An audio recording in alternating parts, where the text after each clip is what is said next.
famous rabbi once offered the following parable to describe the situation in which we now find ourselves. Imagine a prince who committed various infractions, and his father, the king, was forced to banish him outside the palace. And time went by, and the prince, found himself a job working in the countryside, and the king would monitor his whereabouts, send out agents surreptitiously to keep an eye on him, make sure he was doing okay.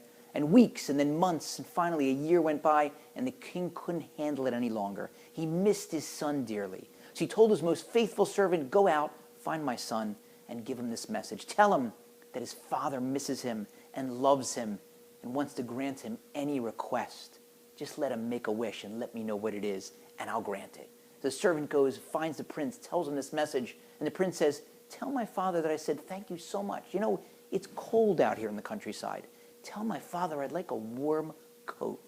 So the faithful servant goes back to the palace, reports this to the king, and the king is devastated. He's heartbroken. Of course, he sends the warm coat, but that's what his son, the prince, asked for. When he had one wish and he could have asked for anything, a warm coat, he could have asked to come back to the palace.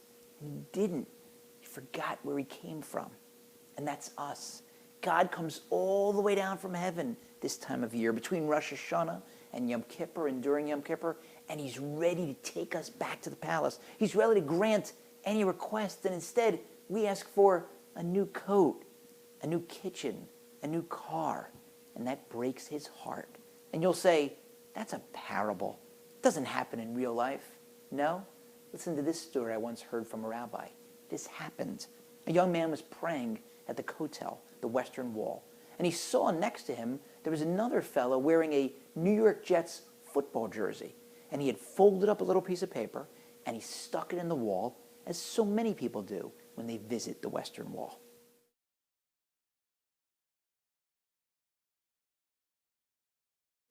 And then when this New York Jets fan walked away, the young man couldn't help but see that the note fell out of the wall. Now, the young man shouldn't have done this. I'm not condoning it, but his curiosity got the better of him. He reached down, he picked up the note, and he said to himself, "I gotta see, what did the New York Jets fan write in that note?" And he opens it up and he reads, "Dear God, please let me know if the Jets won their game today." And so this young man runs over to a friend and he says, "Do you have a cell phone that I can use to call the States?" His friend says, "Yeah, what's the emergency?" He says, "I can't explain now, I'll explain later." He takes the phone, calls a friend in the States, says, "Listen, how you doing? I'm doing great. Don't ask me any questions. I just need to know, did the Jets win today?"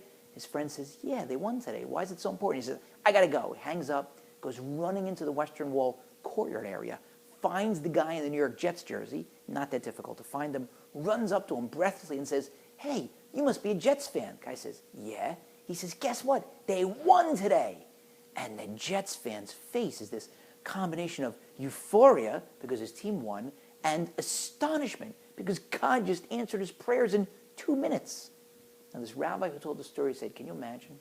For all we know, what was going on in heaven was God said to that New York Jets fan, 'Anything you want, write it on a note, stick it in the wall, I'll grant it.'" And the Jets fan asked to know whether his team won the game. Talk about blowing your one wish. So this Yom Kippur, let's keep our game plan simple. We don't need exotic blitz packages. We don't need unbalanced offensive line formations. Straightforward, plain vanilla offense. God, I've strayed. I've sinned. I feel terrible. I regret what I've done. And I resolve not to do it again. And I have one and only one request. Please take me home.